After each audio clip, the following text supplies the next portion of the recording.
बिस्मिल्लाहिर्रहमानिर्रहीम। अस्सलाम वालेकुम वरहमतुल्लाहि वबरकातुहू। आज की वीडियो में हम सीखेंगे जुमला साजी के बारे में। क्या आप जानते हैं बेहतरीन जुमला साजी किन नुकात को मद्देनज़र रखते हुए की जा सकती है? चलिए सीखते हैं। बेहतरीन जुमला साजी के लिए बामायने अल्फाज का इस्तेमाल या बामायने अल्फाज का चुनाव किया जाता है। अल्फाज की तरतीब दुरुस्त होनी चाहिए। इसके अलावा बेहतरीन जुमला साजी में ख़त्मा का निशान यानी आखिर में जुमला ख़त्म होने के बाद ख़त्मा का निशान होना ज़रूरी है। चलिए चंद मिसालों के ज़रिए से मज़ीद समझते हैं। पहला जुमला है बारिश हो रही है। अब इसी जुमले को दोबारा पढ़ते हैं। है हो रही बारिश। आप सोचिए और सोच कर बताइए इन दोनों जुमलों में कौन सा जुमला बातरतीब और बामायने है और किस जुमले के आखिर में ख़त्मा का निशान है। बिल्कुल सही, बारिश हो रही एक मुकम्मल और बामायने जुमला है और इस जुमले में तरतीब भी बिल्कुल दुरुस्त है। अगले जुमले को देखते हैं।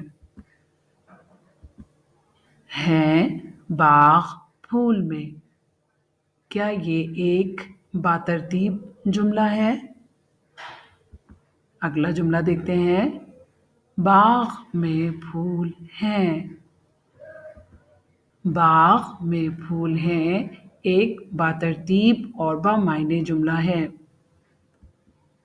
इस मिसाल में जुमला है तितली उड़ रही है। अब इसी जुमले को दोबारा पढ़ते हैं। रही उड़ तितली है।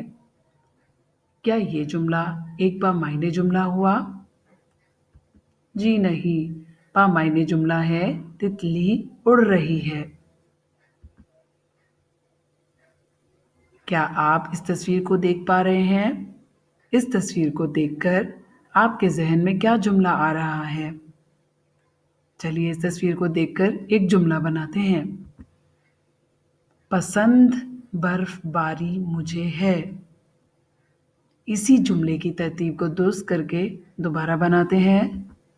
मुझे बर्फबारी पसंद है। मुझे बर्फबारी पसंद है एक बातरतीब और बामायने जुमला हुआ। अब आखिरी मिसाल को देखते हैं। खाना तैयार है। इसी जुमले की तरतीब अगर हम बदल दें तो जुमला कैसा होगा? है खाना तैयार, जो कि एक बेतरतीब जुमला हुआ और इस जुमले की तरतीब दुरुस्त किस तरह होगी? खाना तैयार है। मैं उम्मीद करती हूँ आज की वीडियो के ज़रिए आप जुमला साजी को अच्छी तरह समझ चुके होंगे। अगली वीडियो तक के लिए जज़ाकल्लाह खैर।